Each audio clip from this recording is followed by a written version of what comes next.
जब से कान्हा का जन्म हुआ है ना, मैं तब से देख रही हूँ, तब से हम पे कोई भी संकट आती है ना, तो अचानक से कोई अपरिचित हमारी सहायता करने आ जाता है और जाते समय कान्हा की आज्ञा लेके जाते है और कभी कभी तो इसे प्रभु बोल के जाते है। बाबा संभालो। यशोदा, इस जानकी को चढ़ो है और विचित्र विचार तुम्हारे मन में है। अरे सब जानते हैं कि हमारा परिवार राजसी, तुम्हें पता ना चलता होगा, पर हमारे कान्हा को सब राजकुमार ही समझते हैं देखकर। इसीलिए उसे सम्मान देने के लिए सब ऐसा ही करते हैं, और कोई बात ना है।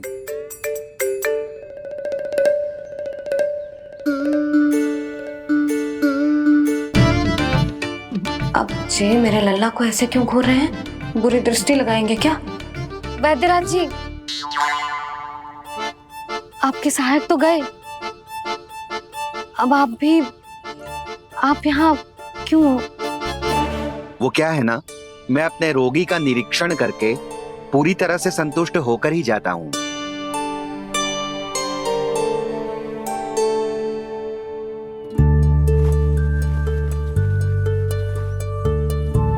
हाँ, संकेत तो अच्छे हैं, कल सुबह तक बिल्कुल ठीक हो जाएगी। धन्यवाद वैद्य जी।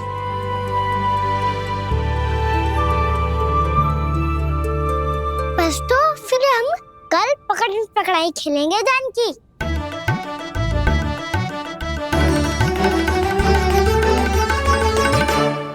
भानु, बंसी, जाकर उस क्षेत्र के चारों ओर बाड़ बनवा दो और वहां सूचना पट्ट भी लगा देना, ताकि जानकी के साथ जो हुआ है वो किसी और के साथ ना हो। शीघ्र जाओ। जी ठीक है।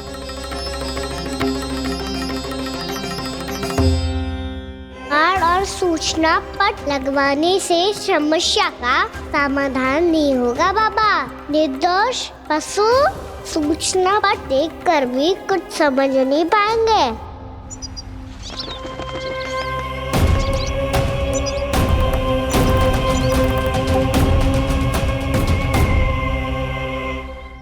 तो तुम्हारे कहने का अर्थ यह है कि व्योमासुर मारा जा चुका है और वो बालक अब भी जीवित है। हाँ महाराज, मैंने गोप बालकों को कहते सुना था कि कृष्ण ने छलिया को मोक्ष दे दिया है, पर वृंदावन सुरक्षित नहीं है महाराज। वो एक बहुत बड़ी समस्या से जूझ रहे हैं। कैसी समस्या? गांव के निकट क्षेत्र में किसी विषैले सर्प का निवास है। उसके विष का प्रभाव इतना भयानक है महाराज, जैसे विष ना हो, स्वयं हलाहल हो। मेरी कोई भी औषधि रोगी का उपचार नहीं कर पा रही थी। निकट के क्षेत्र में कहां है वो सर्प? गोप मानते हैं कि वो सर्प गांव के निकट यमुना नदी के जल में रहता है। मुझे तो लगता है महाराज, ये कालिया नाग की कथा कोई किंवदंती या लोक श्रुति नहीं, एक सच्चाई है, एक विषैली सच्चाई।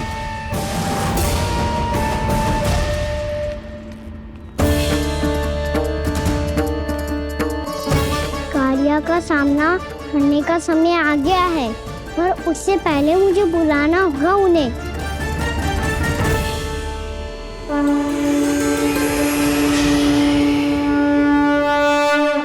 संसार के दारुण भय का नाश करने वाले, सभी कष्टों का हरण करने वाले, विश्व का समस्त ऐश्वर्य प्रदान करने वाले, कमल जैसे लोचन, मुख और चरणों वाले आजानुभूत श्री राम को मैं बार बार नमस्कार करता हूँ।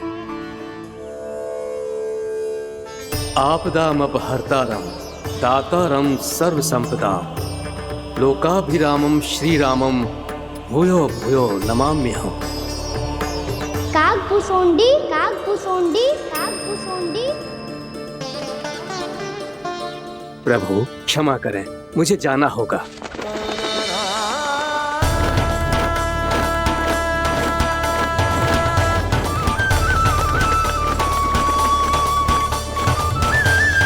प्रणाम प्रभु। अनेक बार मैं आपके दर्शनों के लिए आया प्रभु। कभी नंद भवन के झरोखों से आपके दर्शन करके चला जाता था, तो कभी दूर किसी वृक्ष की आड़ से आपको निहार लिया करता था। आज आपने स्वयं मुझे बुलाकर धन्य कर दिया प्रभु।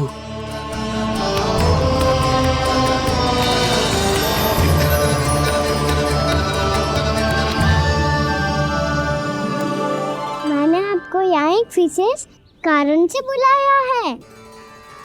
आपके श्राप से इस कालिया नाग को मुक्त करने का समय आ गया है। ये तो बहुत ही उत्तम समाचार है प्रभु। इतने वर्ष बीत गए, मुझे आज भी स्मरण है वो दिन जब मैंने उन्हें श्राप दिया था। अपने क्रोध पर नियंत्रण खोकर बहुत बड़ी भूल कर दी थी मैंने प्रभु। बीती हुई घटनाओं पर दुखी होके कोई लाभ नहीं है। हमें भविष्य की ओर देखना होगा।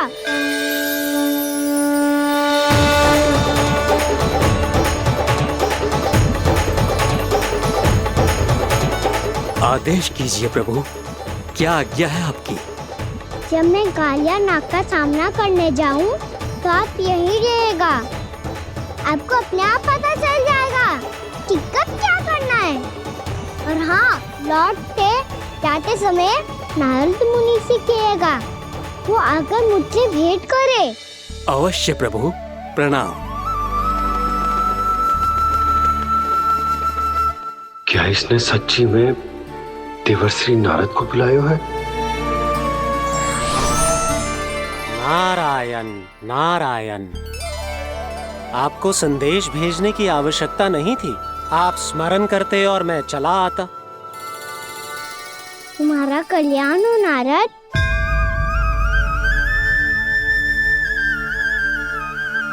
मैंने तुम्हें एक विशेष कार्य के लिए बुलाया है। आज्ञा दीजिए प्रभु।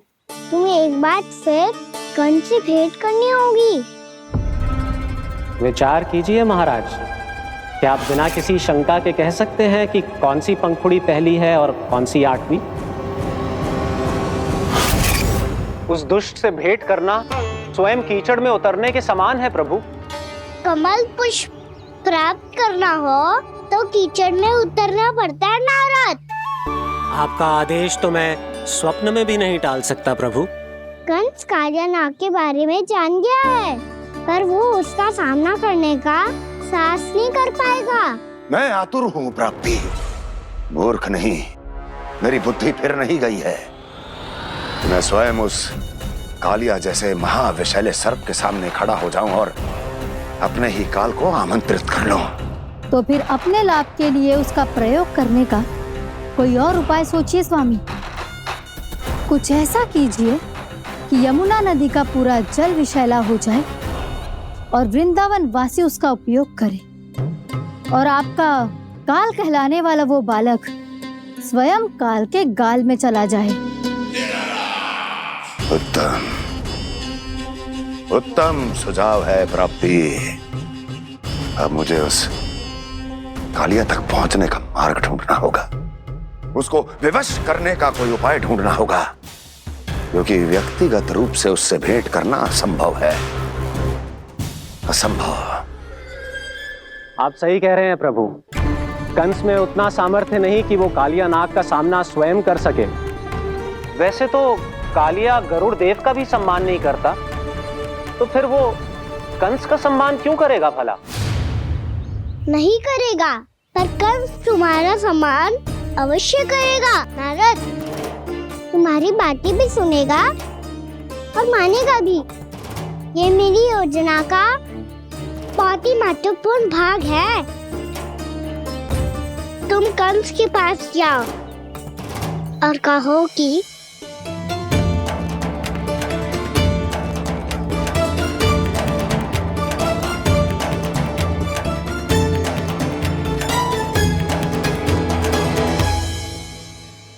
संतान अपने माता पिता को तीर्थ का सौभाग्य दिलाती, पर मेरा लल्ला कितना महान कि उसने हमारे घर को ही तीर्थ बना दिया।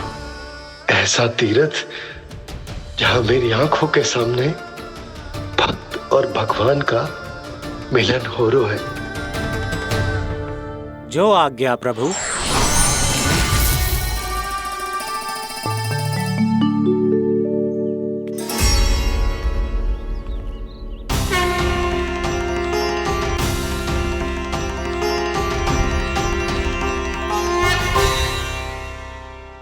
बाबा। कान्हा, ये सब क्या चल रहा है? पहले काग भुसुंडी जी और फिर जे नारद जी। क्या योजना बना रहे हो तुम? कान्हा, बता ना लल्ला, क्या सोच रहे तू? कान्हा देख, अगर तुझे अपने बाबा को ना बताना हो ना, तो अपने भक्त को बता दे। क्या सोच रहे हो लल्ला? क्या करने वाले हो आप?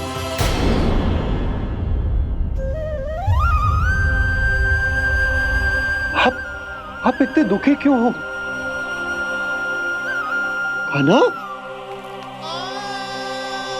कान्हा, क्या होगा? क्योंकि मुझे आभास हो गया है बाबा, समय आने वाला है।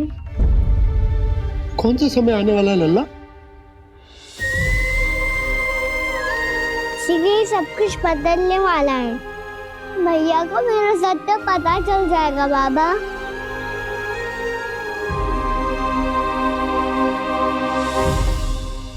पर लल्ला, इसका काग भुसुंडी और कालिया नाग से क्या संबंध है? ऐसा क्या हुआ था और क्या होने वाला है?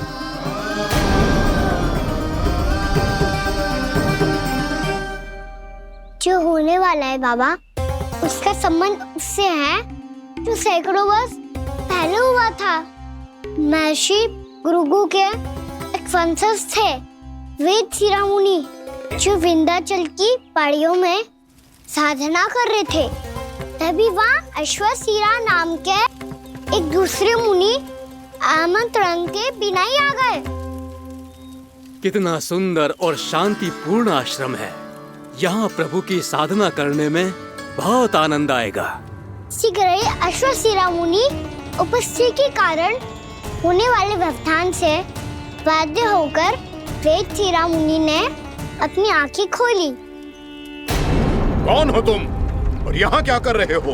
आपके आश्रम में बहुत शांति है मुनिवर। साधना करने के लिए बहुत ही उत्तम स्थान है ये। मैं चाहता हूँ कि मैं भी यहाँ। आप यहाँ साधना करना चाहते हैं, लेकिन इतना भी नहीं जानते कि किसी के आश्रम में प्रवेश करने से पहले उसकी आज्ञा लेनी चाहिए। आप ये भी नहीं जानते कि यदि कोई यज्ञ कर रहा हो तो बिना अनुमति के वहाँ प्रवेश करने से उसकी यज्ञ साधना भंग हो सकती है। आप क्या साधना करेंगे मुनि? आप तो साधना के योग्य ही नहीं हैं। इतना अपमान! एक मुनि के मुख से इतने कड़वे शब्द शोभा नहीं देते। मैं तुम्हें श्राप देता हूँ, जितनी विषैली तुम्हारी जिह्वा है उतने ही विषैले सर्प बन जाओ तुम। और ऐसा सर्प जो सांस भी ले तो निकट का वातावरण दूषित हो जाए। तुम्हारे इस दुस्साहस के लिए मैं तुम्हें श्राप देता हूँ कि तुम अभी इसी क्षण कौवा बन जाओ, और ऐसा कौवा जो कांव कांव करके अनर्गल प्रलाप करता रहे।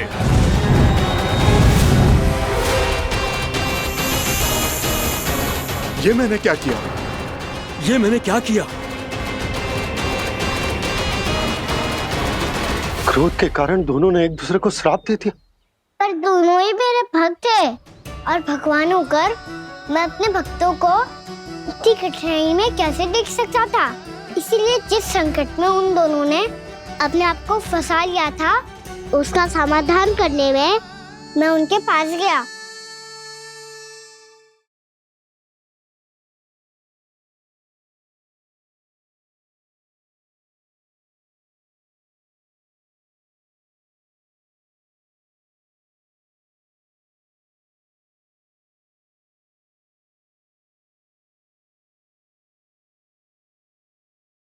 तंग करे मैया को खिजाए, खेले रूठे मनाए।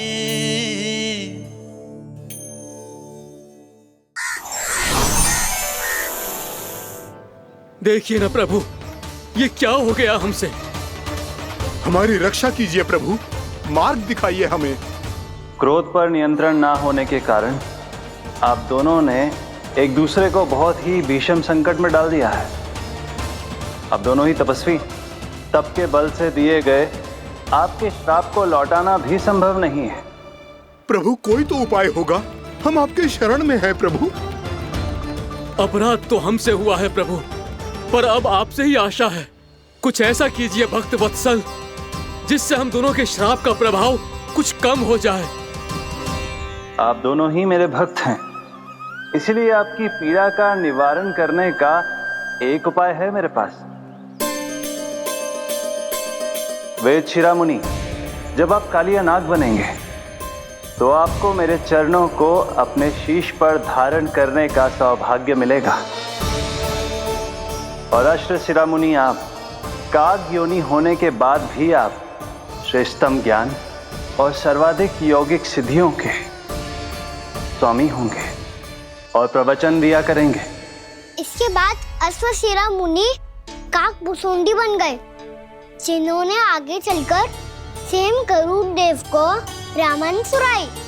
और मुनि वेदशिरा, महर्षि कश्यप और देवी कत्रियों के पुत्र कालिया नाग बनकर जल में।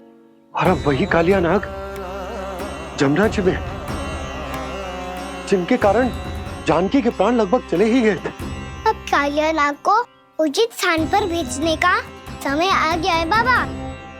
पर ये तो अच्छी बात है कान, वेद शिरा मुनि को दिया हुआ तुम्हारा वचन भी पूरा हो जाएगा, जमुना जी की शुद्धि भी हो जाएगी।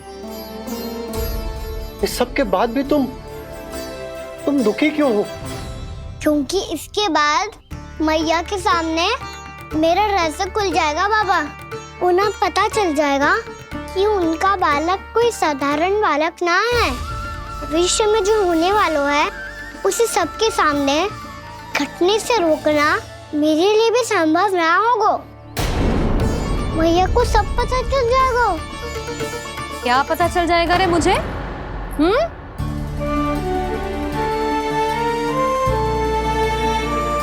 यही कि सबसे अधिक प्रेम मैं आपसे ही करता हूँ। अब बस भी कर, चलो भोजन के लिए बुलाने आई थी तुम दोनों को। भूखा थोड़े ना रहने दूंगी अपने लल्ला को, मेरा लल्ला दुर्बल हो जाएगा ना। आप खिलाओगे तो ही खाऊंगा। हाँ ठीक है, मैं ही खिलाऊंगी। अब चल, आओ जी चल।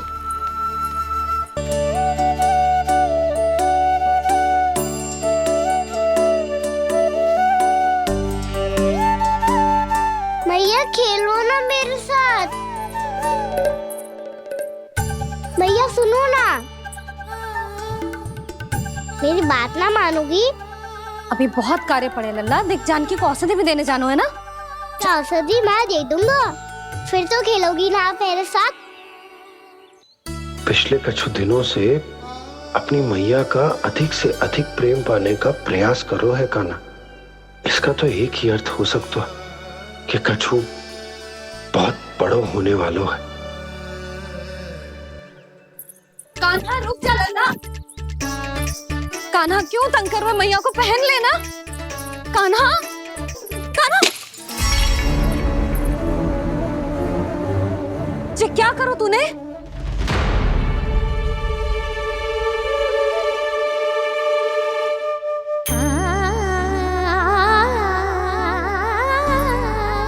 अच्छा ठीक है, अब मुंह लटकाने की आवश्यकता ना है। ये ले।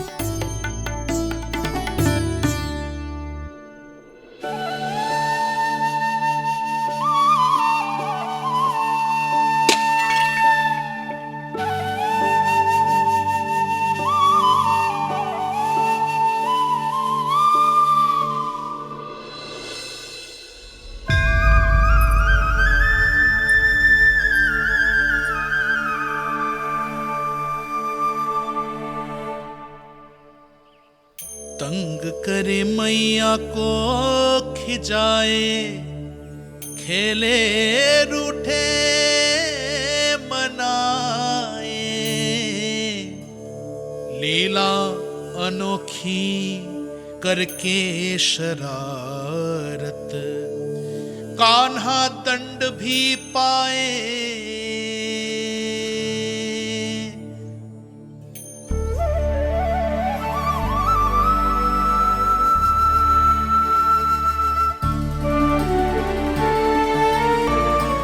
रूठना मनाना खेलना खिलाना, पहले शरारत करके क्रोध दिलाना और फिर क्षमा मांग लेना, ये सब जानबूझकर कर रहे हो है कान्हा, जैसे जीवन भर के लिए अपनी मैया की ममता को अपने हृदय में समेट कर रखना चाहते हो।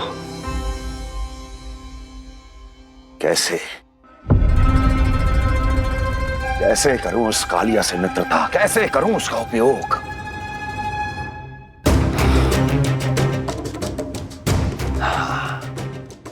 उस पर आक्रमण कर देता हूं और उसे किसी ना किसी तरह से यह विश्वास दिला देता हूं कि यह आक्रमण उस विष्णु अवतार ने किया है। फिर वो क्रोध में आकर सारे वृंदावन वासियों को अपने विष से समाप्त कर देगा। उचित है, ये उचित है। नारायण हरि, नारायण हरि।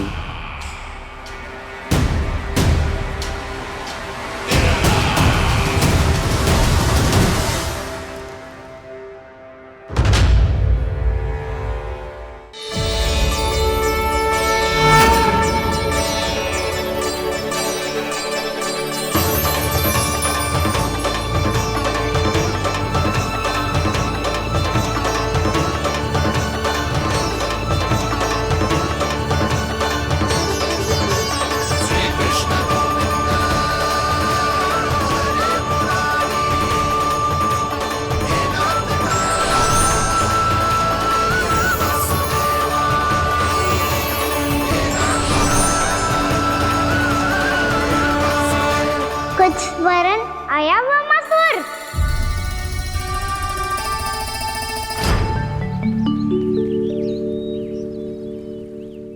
बहुत समय पहले की बात है, बहुत बड़े भूमाकर राज करते थे तुम्हें मान राजा भीमम के नाम से जाना जाता था।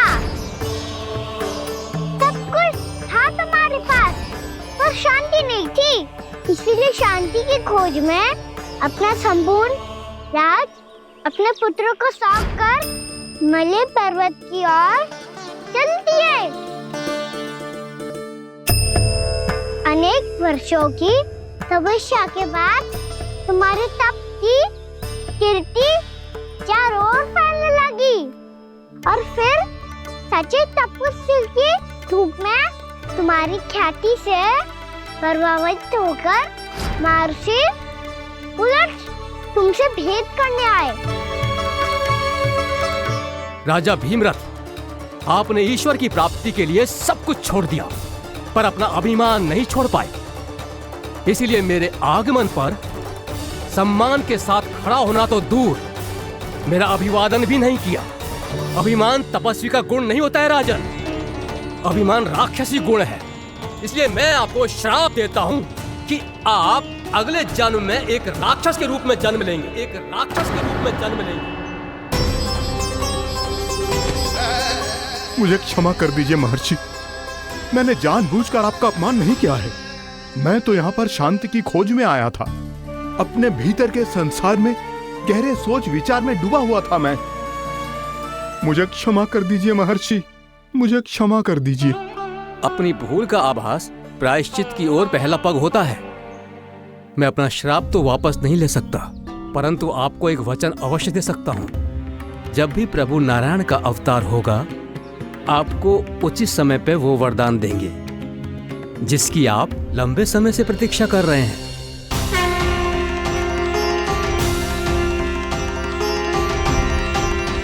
प्रभु, आपने मेरी आंखें खोल दी। अब मुझे पता चल गया है कि आप कौन हैं और मैं कौन हूं। इसलिए आप मुझ पर कृपा करके अपने चरणों में स्थान दे दीजिए। मुझे वो शांति प्रदान कीजिए जिसकी खोज में मैं वर्षों से भटक रहा हूँ। शांति तो मोक्ष में ही है, इसीलिए मैं तुम्हें मोक्ष का वरदान देता हूँ।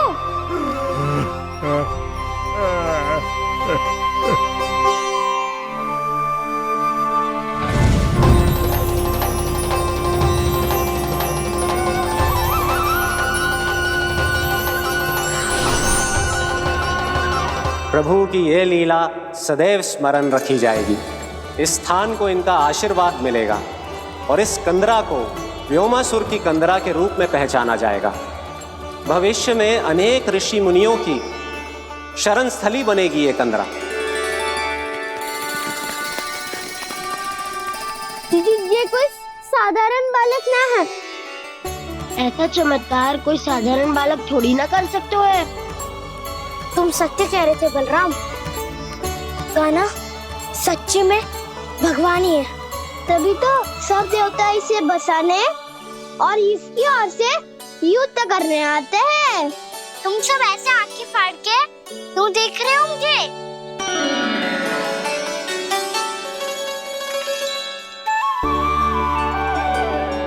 बलराम, तुम बलवान हो और कान्हा भगवान है। दूर दूर तक कोई दिखाई न दे रहा है। ना जाने किस हाल में होंगे बालक। कहीं हम ही तो मार्ग ना भटक गए शीघ्रता के चक्कर में। अब तो एक पग भी ना चलो जा रहे हो। जल, किसी के पास जल है क्या? कंठ तो मेरा भी सूख रहा है मौसी। भाभी, निकट ही जमुना जी है, कहूँ तो वहाँ से जल ले आओ। मैं भी जा रही हूँ भाभी, एक से भले दो। हाँ चल, शीघ्रता से आओ। हाँ।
जानकी, जानकी, क्या होगा इसे? देखो ना जी, अब छलिया की सूचना मिलते ही हम सब बालकों को ढूंढने चली गई और ढूंढते ढूंढते सबको बहुत प्यास लगी आई जी। तो जानकी जमुना जी की नदी से जल लेने गई और उसने जमुना जी का पानी पिया और उसकी जेदशा हो गई। बालक कहाँ है? वो ठीक तो है ना? ऊपर से सब ठीक है, पर भीतर से बहुत भयभीत है सब। जानकी तो बिल्कुल नीली पड़ गया है। लग तो है विष फैल गया है इसको पूरे तन में। मथुरा के सर्वश्रेष्ठ विदेह जी को बुलाए गए हैं उसके उपचार के लिए। जैसे ही इसने जल को मुंह से लगाया, ये गिर पड़ी। चटपटाने का अवसर भी ना मिलो। हाँ वैद्य जी, और निकटी मृत पशु भी पड़े हुए थे। हाँ, मैंने भी अस्थियां देखी थी। इसका तो यही अर्थ हो सकता है कि समस्या वहाँ के जल में ही हो। वैद्य जी, आप रोगी की नाड़ी पे ध्यान दो ना। जे गोपिया क्या कह रही है उसे सुनने की आवश्यकता ना है। जब तक विष के कारण का पता नहीं चल जाता, हम उपचार कैसे कर सकते हैं रानी जी? जी, वो निकट ही यमुना जी में एक विशेष क्षेत्र है। ये सब उसी के जल की बात कर रहे हैं। तब तो ऐसा भी हो सकता है कि किसी विषैले सर्प के काटने का प्रभाव हो। पर सर्प के काटने का चिन्ह ना है उसके तन पे। सर्प जब काटता है तब उसके दांत के चिन्ह बन जाते हैं। मुझे पता है, बड़े बड़े सर्प को काटते हुए देखो है मैंने। एक दिन अब बस कर उज्जवल, ये बड़ी बड़ी हाँकने का समय ना है। पर यदि सर्प ने ना काटा है, फिर जानकी की ये दशा किसने की? अवश्य किसी राक्षस ने की होगी। नाना, कोई विषैला पशु भी तो हो सकता है, या अवश्य किसी महाविषैले सर्प के विष से हुआ है। सर्प ने भले ना काटा हो, लेकिन यह अवश्य ही किसी महाविषैले सर्प के विष के कारण हुआ है। कालिया नाग। कालिया नाग?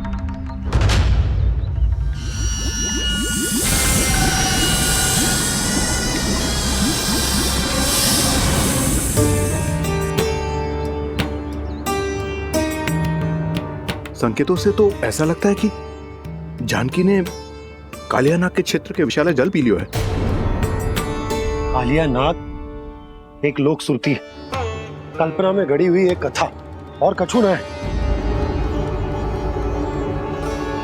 हमें जाके पता लगाना पड़ेगा। पर हमें वहां जाने से मना किया है ना बड़ों ने। उज्जवल सही कह रहे हो है, इस समय जानकी के स्वार्थ से अधिक महत्वपूर्ण और कछु ना है। जानकी हमारे लिए ही जलाने गई थी जी, ना मैं उसे जाने देती ना जैसा वो तो। वैद्य जी आप शीघ्र कछु करो, कैसे भी कछु भी करो, पर इसके प्राण बचा लो।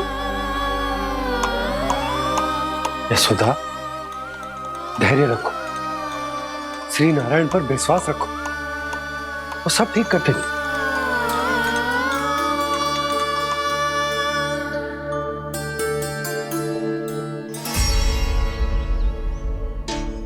विष की काट की मेरे पास जितनी जड़ी बूटी थी मैंने सब अर्क बना के पिला दी, पर इसकी दशा में अभी तक कोई सुधार नहीं दिख रहा है।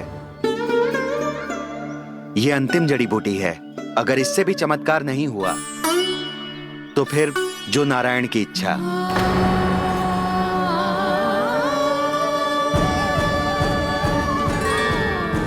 पर कोई तो उपाय होगा जानकी को बचाने का। कान्हा, यदि तुझे किसी औषधि के बारे में पता है हमें बता दे, हम जाके ले आएंगे।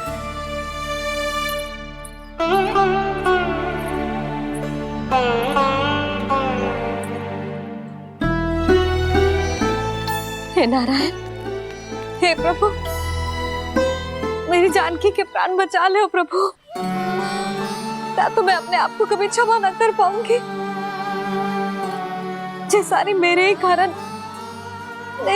बनाई थी। उसकी रक्षा करो प्रभु, मेरी पुकार सुनो।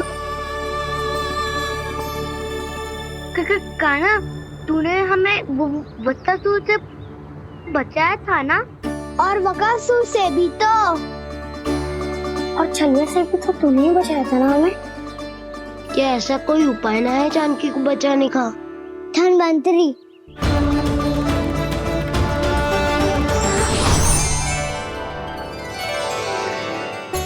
मैं आ गया हूं प्रभु, चिंता मत कीजिए,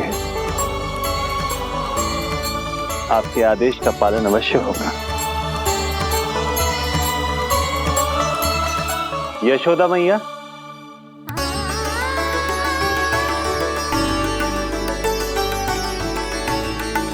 मैया आपको कोई पुकार रहा है।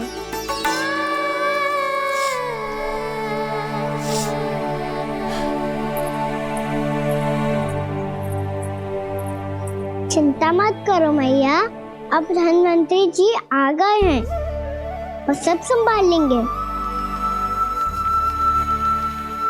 धन्वंतरी जी कौन है? जिन्होंने संसार का आयुर्वेद दिया,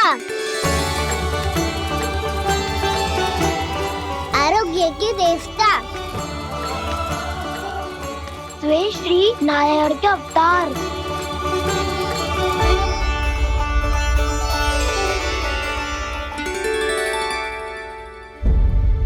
मुझे पता चला है कि आपको वेद की आवश्यकता है। हाँ हाँ, भीतर आइए। आइए आइए बैठे जी, जी रहे। मथुरा का सर्वश्रेष्ठ वैद्य अर्थात मैं यहाँ आ चुका हूँ और रोगी को जितनी औषधि की आवश्यकता थी सब दे चुका हूँ। निश्चित रूप से आपने विष की काट के लिए बहुत ही उत्तम अर्क तैयार किया है, इसीलिए किसी और वैद्य की आवश्यकता नहीं है। किंतु आप अकेले कितना कुछ करेंगे वैद्यराज, मुझे अपना सहायक ही बना लीजिए। पर जो करना था मैं पहले ही कर चुका हूँ। हाँ, वो तो आप कर चुके हैं, बस रोगी के तन से विष निकालना शेष है ना वैद्यराज? हाँ हाँ, बस वही शेष है। इनके रक्त को विष रहित करने में मैं आपकी सहायता करूंगा। पहले ये संजीवनी मानी जाने वाली इन लाल फूलों की बूटी को भी घिसना है ना?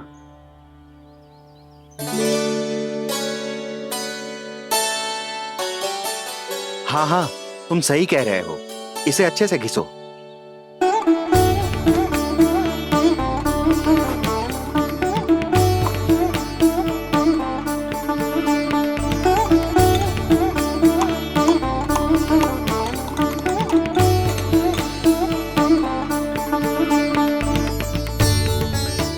और ये नीले फूलों को भी तो मिलाना है ना? हाँ हाँ, अच्छे सहायक बन सकते हो तुम, ऐसे ही श्रम करते रहो।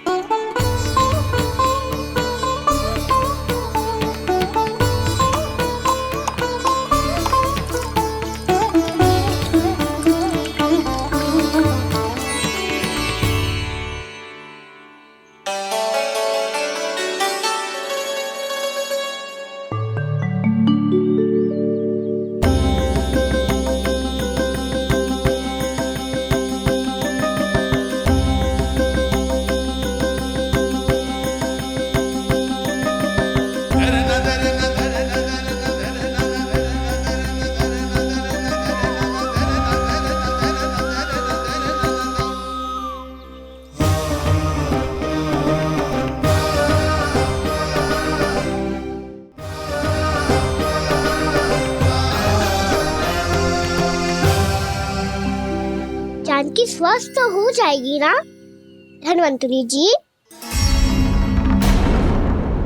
धन्वंतरी?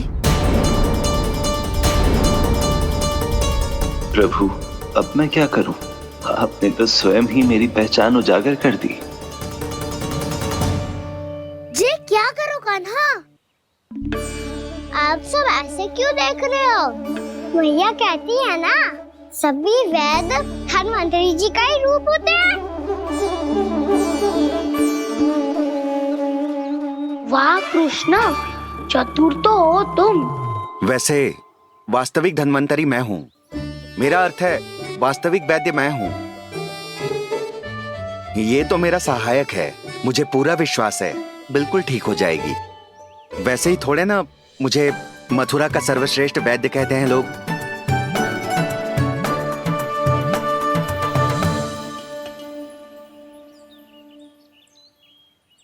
जसोदा भाभी, जसोदा जी, जानकी को चेतना आ गई।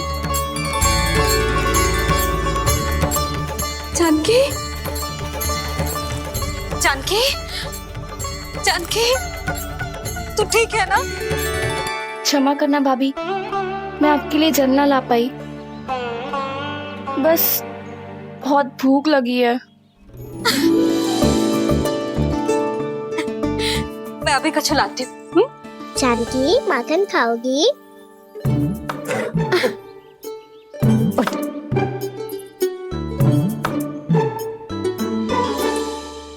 आजा, तू ही खिला दे लल्ला।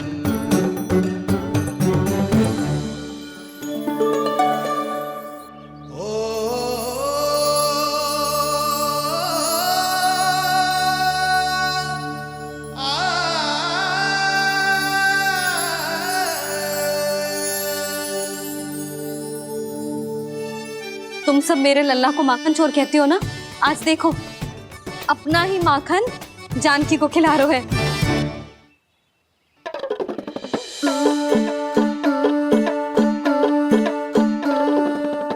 थोड़ा और विश्राम कर लो।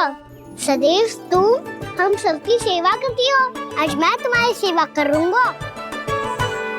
जानकी की जिज्ञासा तब हुई जब जय यशोदा काकी की सेवा कर रही थी, और अब देखो स्वयं भगवान ही इसकी सेवा कर रहे हैं। जानते हो इससे क्या सिद्ध होता है? जो भी यशोदा मैया की पूजा करेगा, अर्थात अपने माता पिता की सेवा करेगा, उनके साथ सम्मान से व्यवहार करेगा, ईश्वर स्वयं उसका ध्यान रखेंगे। कभी धन्वंतरी के रूप में तो कभी स्वयं कान्हा के रूप में। भक्त और भगवान का देखो कैसा ये अनुराग, स्वयं करे सेवा प्रभु अद्भुत गोपी का भाग्य। प्रभु इन सब पृथ्वीवासियों से कितना घुल मिल गए हैं। ना तो ये प्रभु को भगवान मानते हैं और ना ही प्रभु अपने आप को इनसे सर्वश्रेष्ठ समझते हैं। अपने आचरण से ये सिद्ध कर रहे हैं कि ये सभी में हैं और सभी इनका ही अंश है।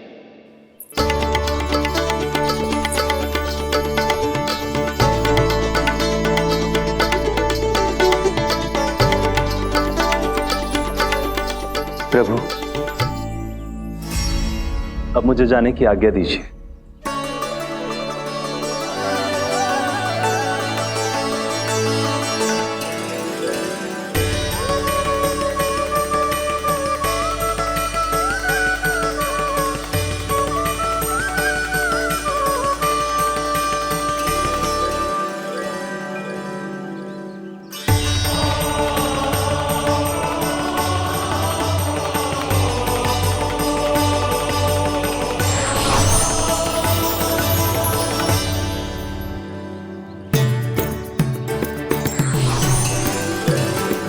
कान्हा ने तो सच्ची में धन्वंतरी जी को बुला लिया था।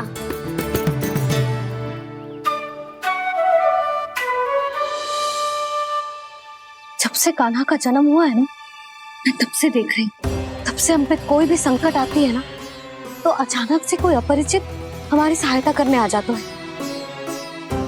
और जाते समय कान्हा की आज्ञा लेके जाते है, और कभी कभी तो इसे प्रभु बोल के जाते है। बाबा संभालो।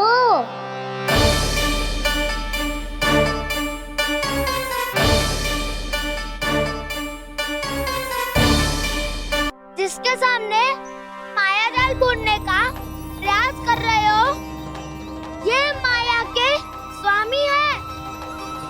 ये मायाधर विष्णु है। ये अच्छा, तो होते रहे। मैं तो इनकी हत्या करने आया हूँ और हत्या करके ही जाऊंगा। जाओ, आप सखाओं को बचाओ, मैं इनका सामना कर लूंगा। पर कान्हा, अभी आप ही ने तो कहा था माया का स्वामी हूँ मैं।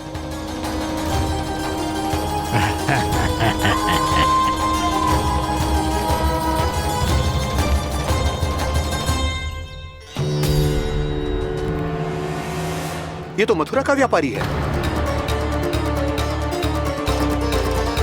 इसको अर्थ वो जो था वो सच में छलिया हो तो कहीं वो नंदमोहन तो ना पहुंच गओ। हमें शीघ्र ही गांव जाना पड़ेगा और सबको सावधान करना पड़ेगा। चल।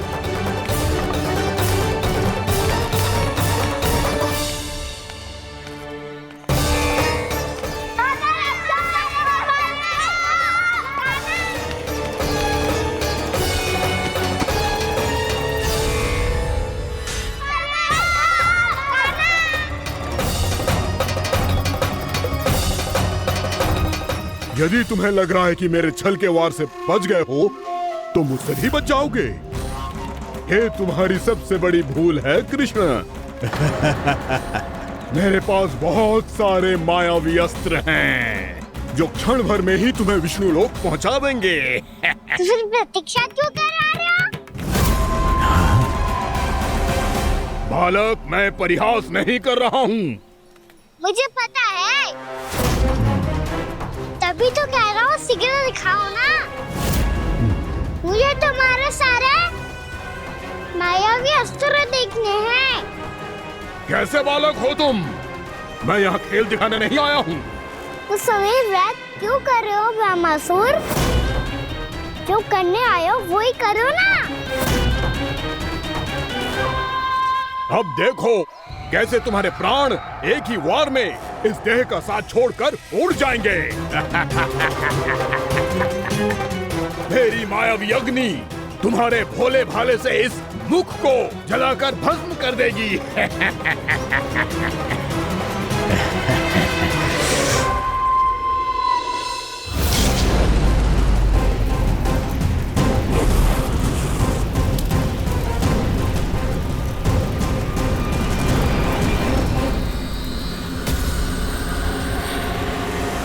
कह रही हो ब्रह्मासुर? बोला बाला तो दिखता हूँ मैं। मैया भी यही कहती है।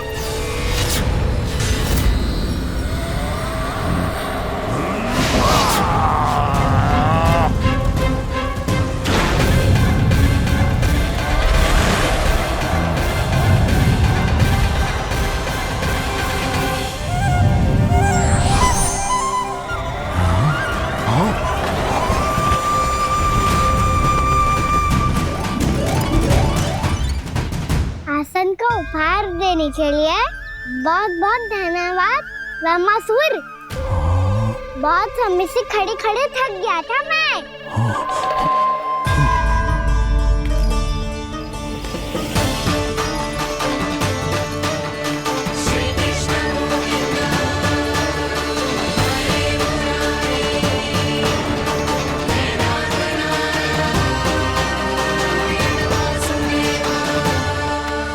अगला अस्त्र दिखाओ ना। तुम्हारी यही जिज्ञासा आज तुम्हारा अंत करने में सहायक बनेगी मूर्ख बालक।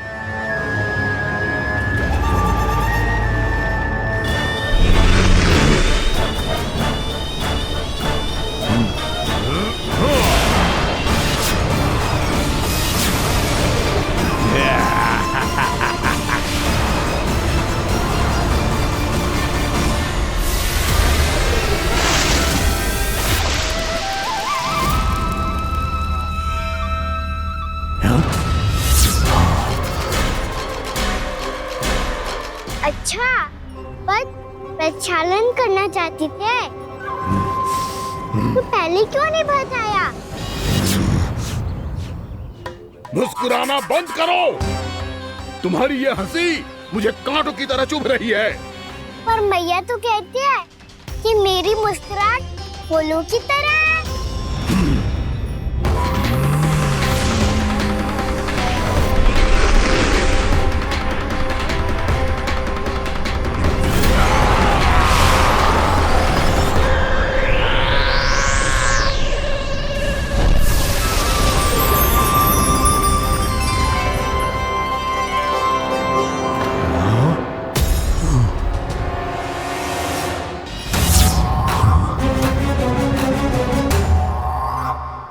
था ना मेरी मुस्कुराहट बिल्कुल इन्हीं फूलों की तरह है। और तुम कर क्या रहे हो मास्टर? कभी आसन दे रहे हो, कभी पद प्रक्षालन कर रहे हो और अब फूल भी चढ़ा दिया है। तुम मुझ पे वार करने आए हो कि पूजा करने? तुम्हारी पूजा तो मैं अब ऐसी करूंगा कि तुम मृत्यु के बाद भी मुझे भूल नहीं पाओगे बालक।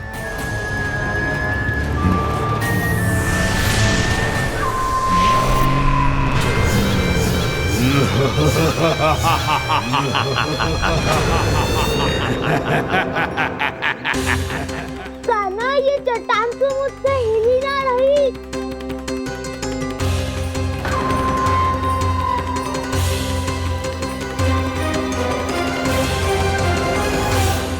अभी कंदरा के अंदर कुछ क्षणों में ही प्राण वायु समाप्त हो जाएंगे। तुम्हारे सारे सखा एक एक कर अपने प्राण त्याग देंगे और तुम्हारा वध करूंगा मैं।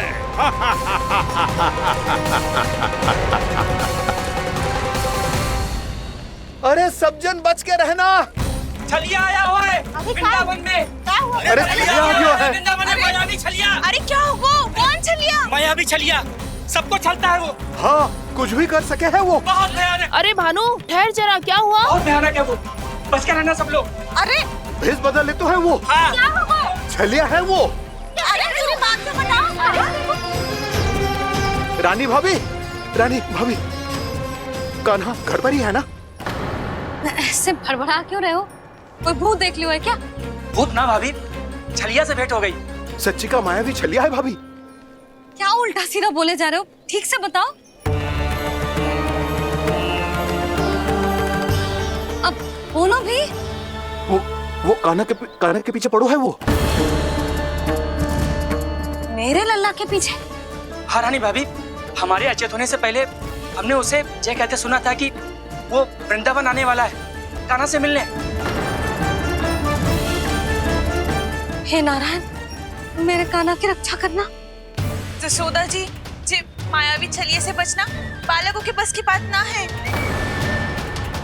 जीजी, बालक वन में अकेले हैं।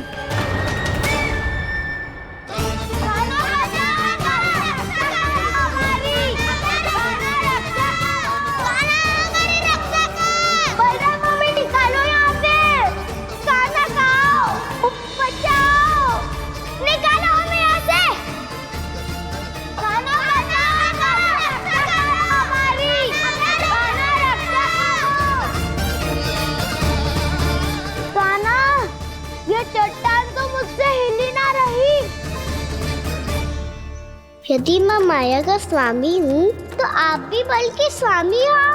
ताऊ, अपनी क्षमता, अपना सामर्थ्य स्मरण करो।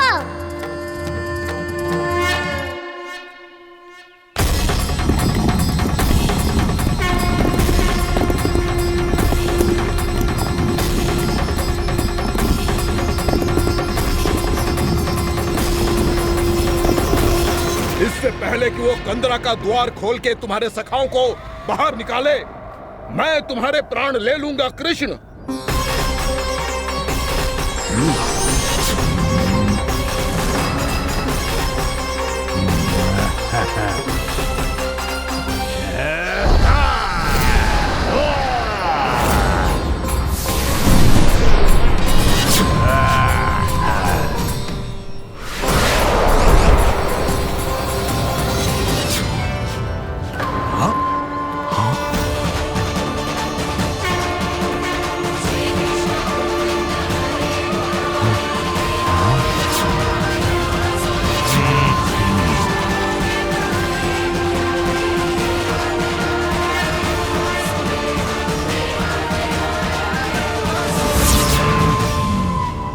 कितनी पूजा करोगे ब्रह्मासुर?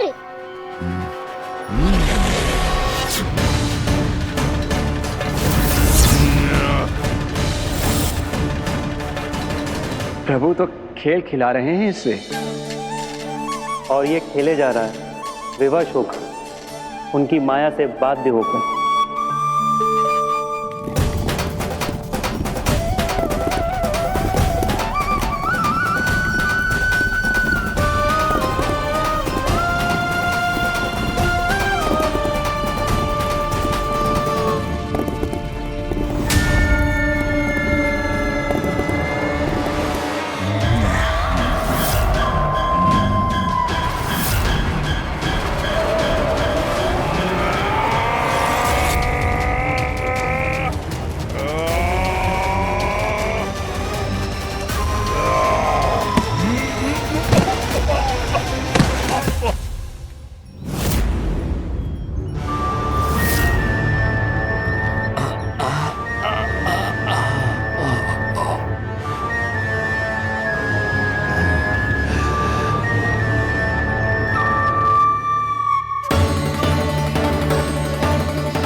जो प्रभु के सामने माया करने आया था, वो स्वयं को ही माया में उलझा हुआ पा रहा है। नारायण नारायण।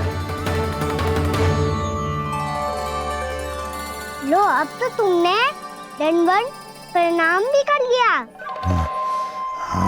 माया भी, कथा भी उपहार में दे दी।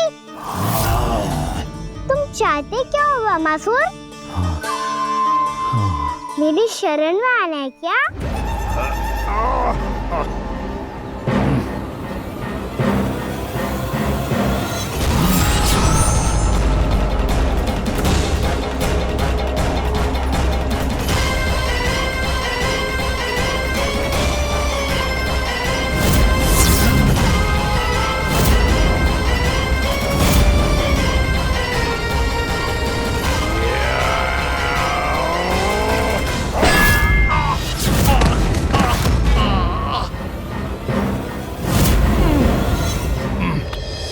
सोच विचार का समय ना है हमारे पास।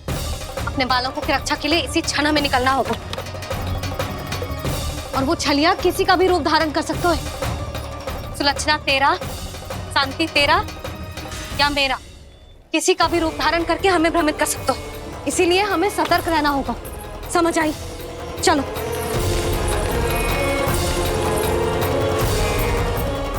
अभी भी समय है ब्रह्मासुर। समझ जाओ, यदि मैया आ गई तो बात गड़बड़ हो जाएगी।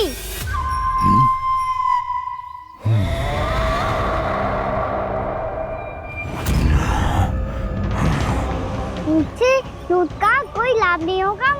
रामासुर, स्मरण करो तुम कौन हो। मायासुर का पुत्र हूँ मैं, अपने स्वामी महाराज कंस का सेवक हूँ और तुम्हारा हूँ मैं काल।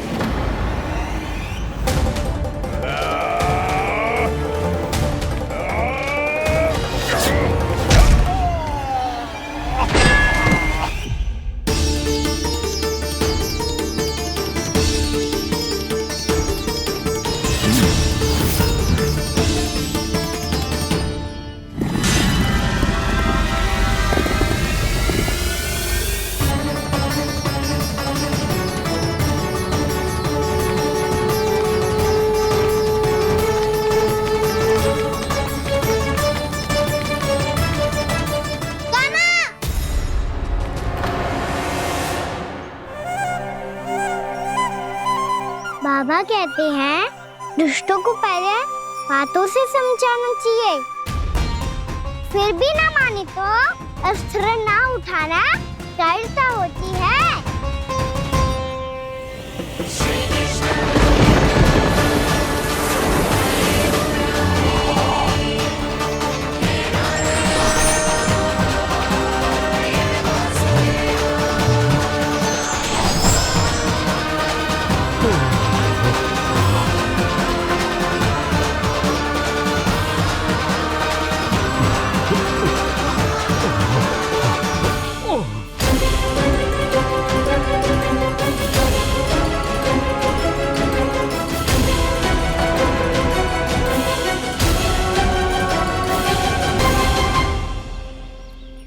पता था मुझे, अपने बाबा के स्वरूप को हानि नहीं पहुंचाओगे। सही कही तुमने। पिता की छवि ही पिता के समान भी अनन्य होती है। रामासुर, रामासुर। ये मैं अपने वास्तविक रूप में कैसे आ गया?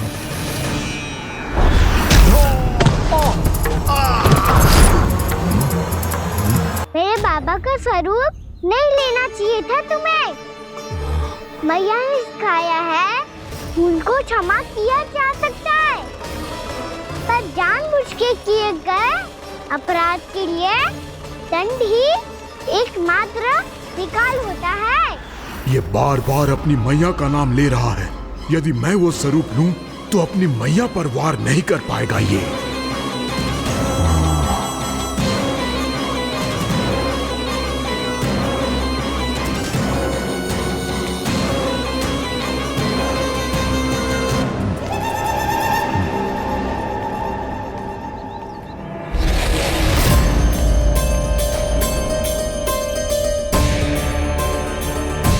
लल्ला, मैं तेरी मैया हूँ, अपनी मैया को मारेगा? बच गया। समझाया था, पर तुमने एक बार फिर से मूर्खता कर ही दी। इस पर तुमने पहले से भी बड़ी और पहले से भी भयंकर भूल किया रामासुर।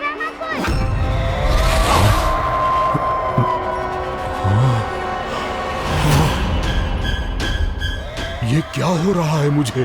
बार बार मेरा रूप क्यों बदल रहा है? ममता को समझे बिना अधिक समय तक मैया का स्वरूप हरण करके नहीं रख पाओगे रामासुर।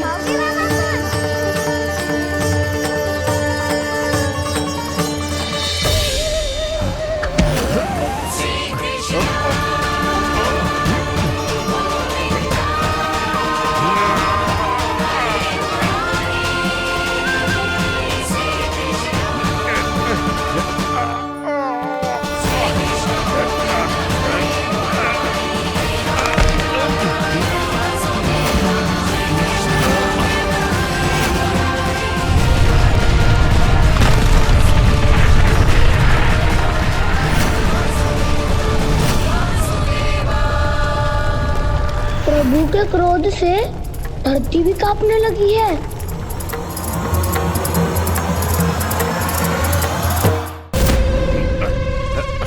पुत्र को मारने के उद्देश्य से एक माँ का रूप लिया तुमने।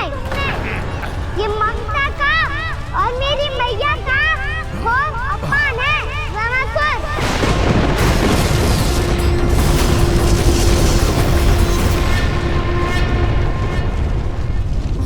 इससे पहले इस असुर के कारण निर्दोष प्राणियों का कोई अहित हो, मुझे कुछ करना होगा। यदि मैं माया का स्वामी हूँ तो आप भी बल के स्वामी हो। दाऊ, अपनी क्षमता अपना सामर्थ्य स्मरण करो।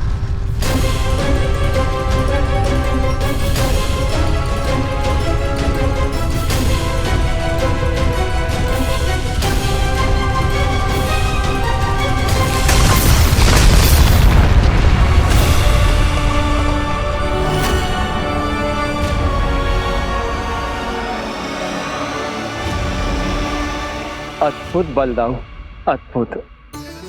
अपने बल का उचित प्रयोग करके आपने प्राणियों को हानि होने से बचा लिया और ये भी सिद्ध कर दिया कि इस युग में आपसे अधिक बलवान और कोई नहीं होगा। आज से आप बलदेव के नाम से भी जाने जाएंगे। आज से आप बलदेव के नाम से भी जाने जाएंगे। आपके चरणों का ये चिन्ह युगों युगों तक आपके बल की कथा कहता रहेगा। बलराम का चरण चिन्ह।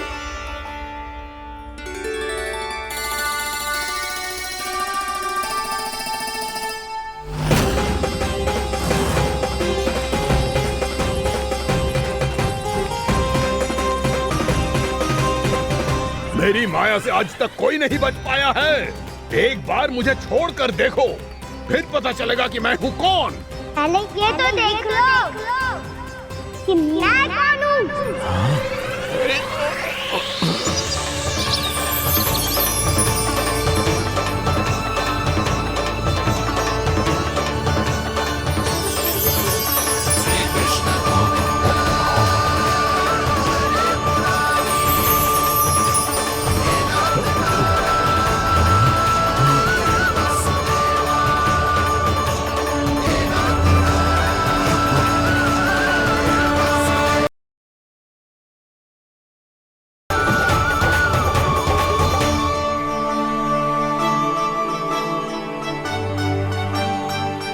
अद्भुत प्रभु, अब तो आपकी धुन पर पहाड़ियां भी पिघलने लगी।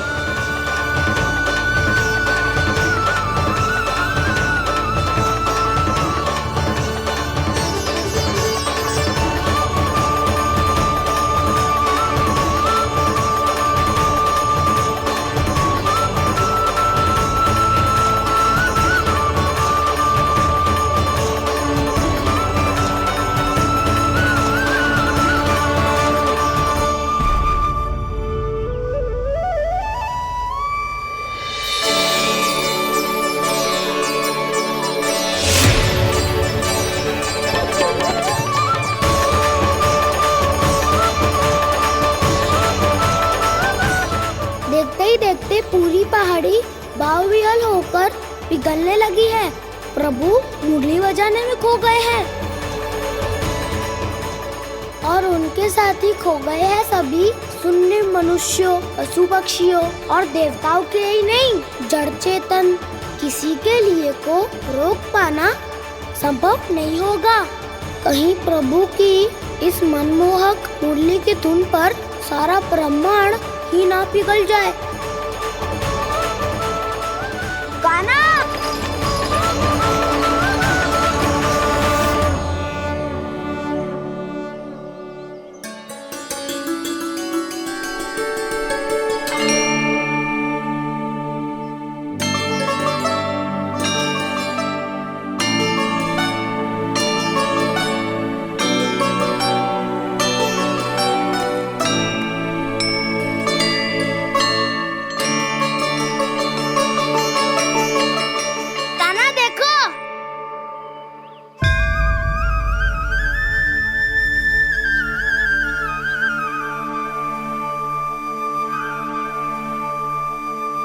या तो आपके चरण का बन गया है प्रभु।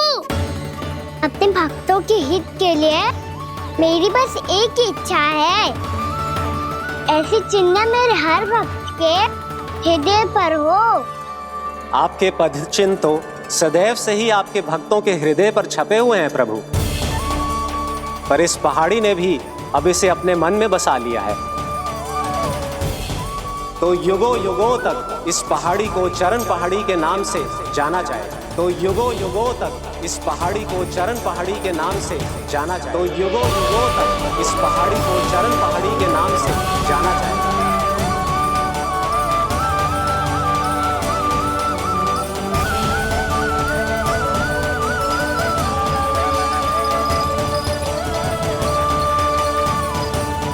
कान्हा, तो हमारे पास से वहाँ कैसे चले गए हो?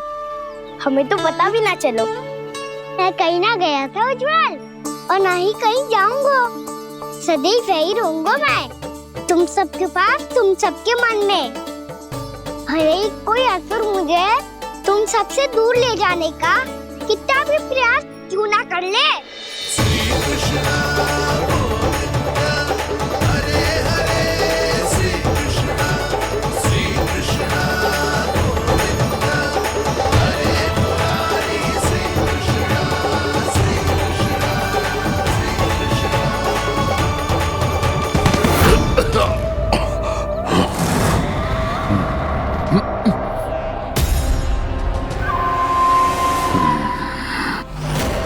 भले ही कितनी भी लीला क्यों न रच ले वो, आज उस छलिया कहलाने वाले विष्णु का सामना सच्चे छलिया से होगा।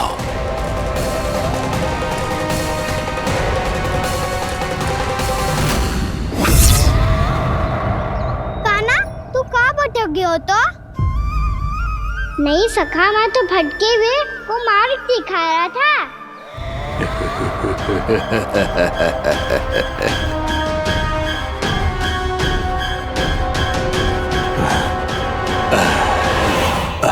फिर से कहीं मत चले जाइयो, बहुत कठिनाई से फिर से तेरा साथ मिलो है हमें। कान्हा, तो इतने दिन बाद आए हो हैं, आज हम केवल गैया ना चराएंगे, कछु आनंद भी लेंगे आज। कैसो आनंद? मैंने मारा और गैया सरा के वह दूल्हे से पहले ही सीधे सीधे सब घर चलो। वैसे भी वन में बहुत भय लगता है मुझसे, क्योंकि किस बात का भय? इतनी शीघ्र बोल गए। अभी कुछ दिन पहले ही तो उस असुर और देवता में कितने भीषण युद्ध हुआ था। हाँ, हम शीघ्र घर जाएंगे। अरे वसंता, वो युद्ध ना था, सब बड़े बड़े देवता हमारे सखा कान्हा को बचाने आए थे। तू ही सोच, जिसकी रक्षा सारे भगवान मिलके एक साथ करते हैं, वो कान्हा हमारे साथ है, तो फिर हमें कैसा भय? वो कान्हा हमारे साथ है, तो फिर हमें कैसा भय? तुम सब भी कौन सी बात लेकर बैठ गए हो? ये बताओ कि आज हम क्या खेलेंगे?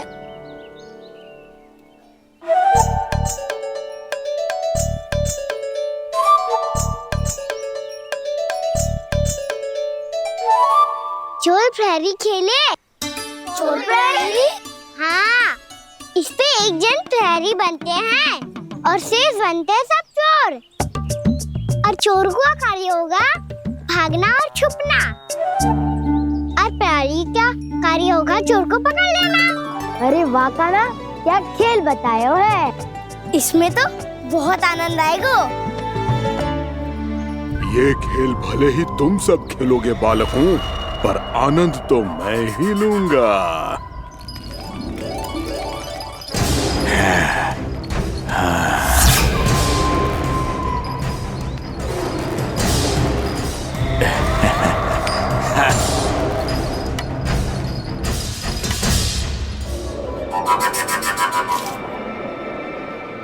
सिक्का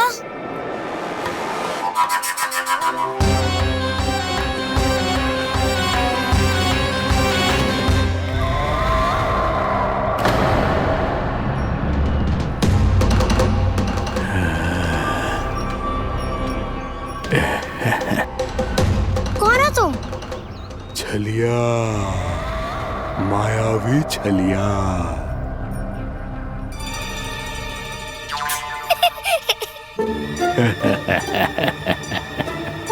छलिया तो बहुत भयानक होता है, तुम्हारे जैसा थोड़ी दिखता है। हाँ। मुझे मूर्ख समझते हो तुम? 100 छलियाएं देखे हैं मैंने, पर मैं उनसे ना घबराता हूँ, उनको मुझसे भय लगता है। हाँ? सच? और नहीं तो क्या, मैं हूँ इतना अनोखा, इतना वीर। तुम्हें विश्वास ना हो रहा है तो चलो मेरे सखाओं से पूछ लो।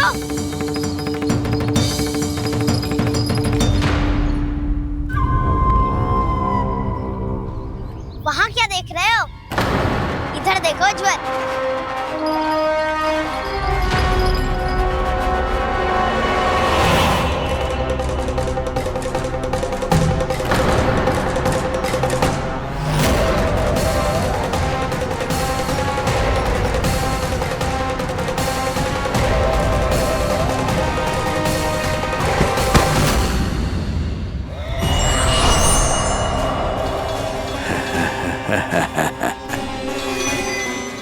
सौ छलिए देखे हैं इसने।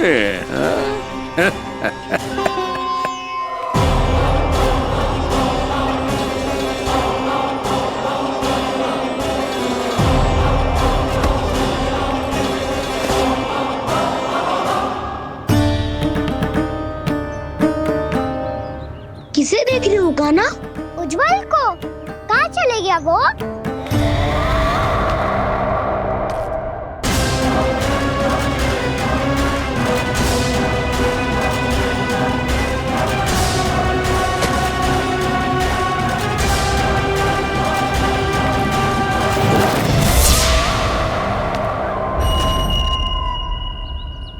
चिंता मत करो काना, उज्जवल यही का ही होगा, आ जाएगा। क्या हो गया काना? तूने कही थी ना कि हम चोर प्रहरी खेलेंगे, तो खेल क्यों ना रहो? तुम्हारी प्रतीक्षा कर रहे थे। वैसे तुम कहाँ रह गए थे?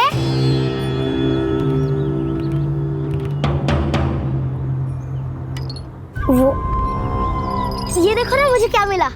सिक्का।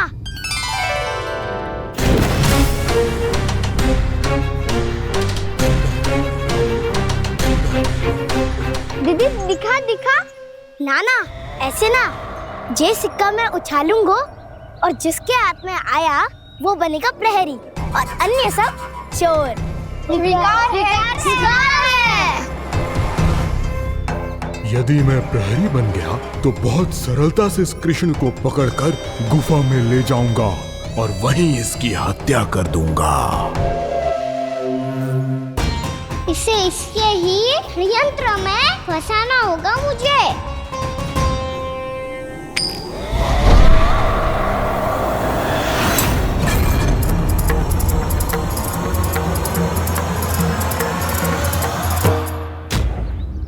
मैं प्रहरी, तुम सब चोर।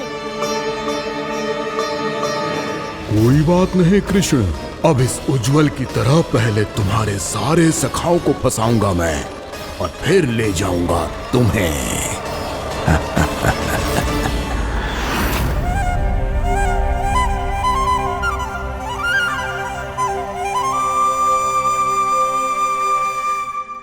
चलो खेल आरंभ करें। काना तो हमें पकड़ना। आंखें बंद कर काना।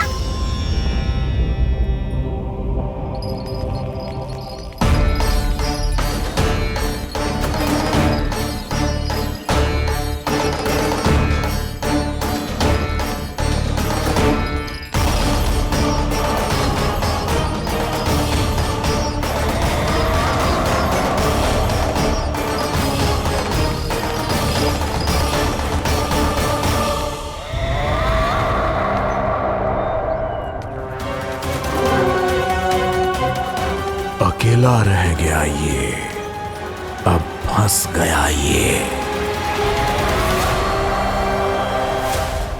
सुबल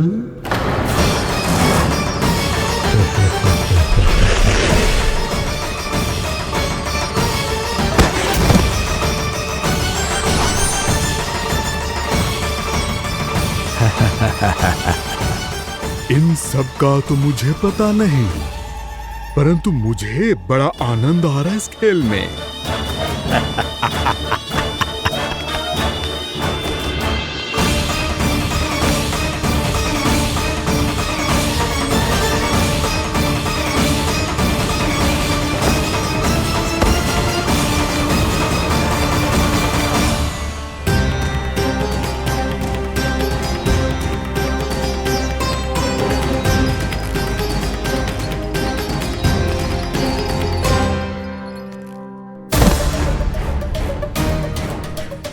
बसंता,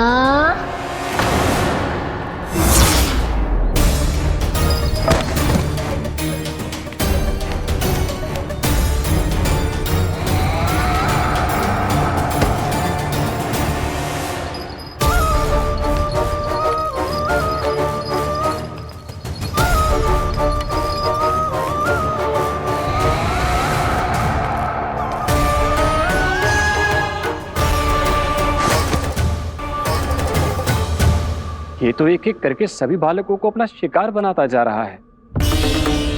प्रभु ऐसा क्यों करने दे रहे हैं? प्रभु की हर लीला का कोई ना कोई उद्देश्य होता है। यदि वो इस असुर को इन निर्दोष बालकों पर अत्याचार करने से नहीं रोक रहे हैं, तो इसका भी कोई ना कोई कारण अवश्य होगा।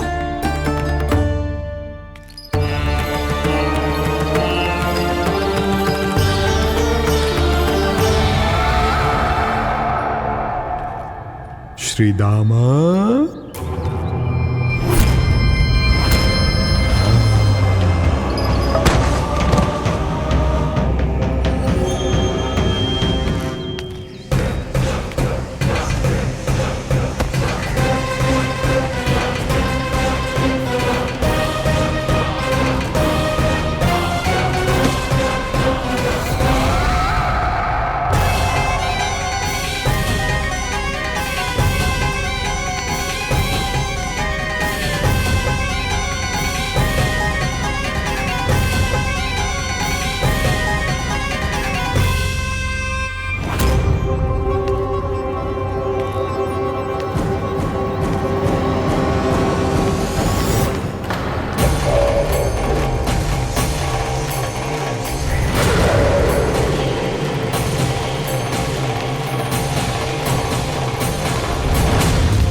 अब केवल 2 ही बालक शेष बचे हैं। दोनों को पकड़कर ये खेल ही समाप्त कर दूंगा।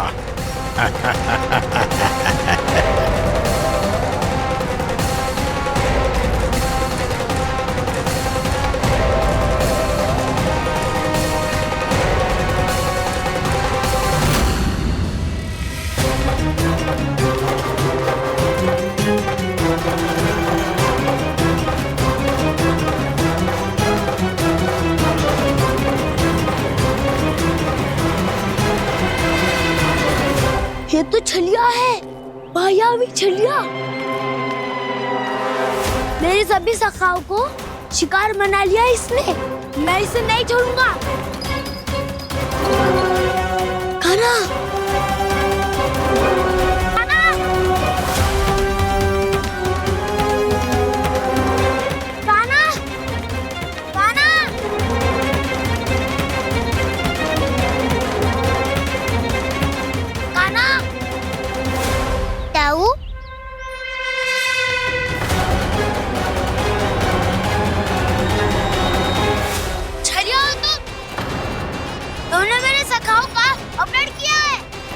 छलिया ना हूँ ना, मैं तो आपका छोटा भाई हूँ, आपका कान्हा। मैंने सब कुछ अपनी आंखों से देखा है। बस तुम छलिया ही हो, रूप बदल बदल कर मेरे सगाओं का अपहरण कर रहे हो। ये क्या कह रहे हो दाऊ? आप ही मुझे नहीं पहचानोगे तो कौन पहचानेगा? कान्हा, ये नहीं, मैं हूँ वास्तविक बलराम, तुम्हारा दाऊ।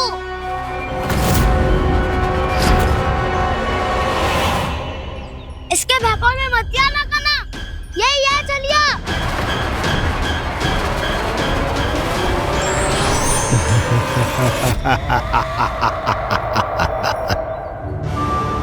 बुद्धिमान बालक, केवल तुमने ही पहली बार में माना है कि मैं ही वास्तविक छलिया हूँ। पर हम तुमसे भयभीत नहीं है दस। इसी क्षण हमारे सखाओं को मुक्त कर दो। अच्छा, यदि इतना ही क्रोध आ रहा है तो जाओ, छुड़ा लो अपने सखाओं को।